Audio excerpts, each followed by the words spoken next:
অবাধ্য হারামজাদা, দেখ কদ্দুসের মেয়ে ল্যাম্বরগিনি, আর তুই গরিবের বোঝা। আজই আমার ঘর ছেড়ে বের হ, তোর মতো সন্তান আমার দরকার নাই। শালা কদ্দুসের মেয়ে আমার জীবনটা জাহান্নাম বানাইছে। একদিন হেলিকপ্টার কিনে তোর বাড়ির ছাদের উপর নামাবো, এইটা হালকের কসম। ইঞ্জিনিয়ার সাহেব, একটা কাজ দেন, ও পেটে ভাত নাই। এই রে সবুজ দানব, তোকে দেখে কাজ দিতে আসছি নাকি সার্কাস খুলছি? ভাগ এখান থেকে। এখন কি করব, কাজও পেলাম না। মনে হয় আমার জীবনটা শুধু মার খাওয়ার জন্যই। আয়রন রাজাকে হারালে 50 কোটি, এটা কি সত্যি? শোন গ্রামবাসী, কেউ আছে নাকি যে আয়রন রাজাকে হারিয়ে 50 কোটি জিততে পারবে?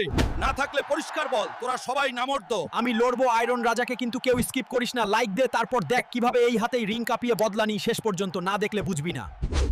ওই গরিব হাল্ক, আমার সামনে দাঁড়াতে আসছিস, তোর যোগ্যতা কি রে? গরিব হাল্ক বলেছিলি না, এই নে গরিবের ঘুষিতে আজই তোকে রিং এর বাইরে পাঠালাম।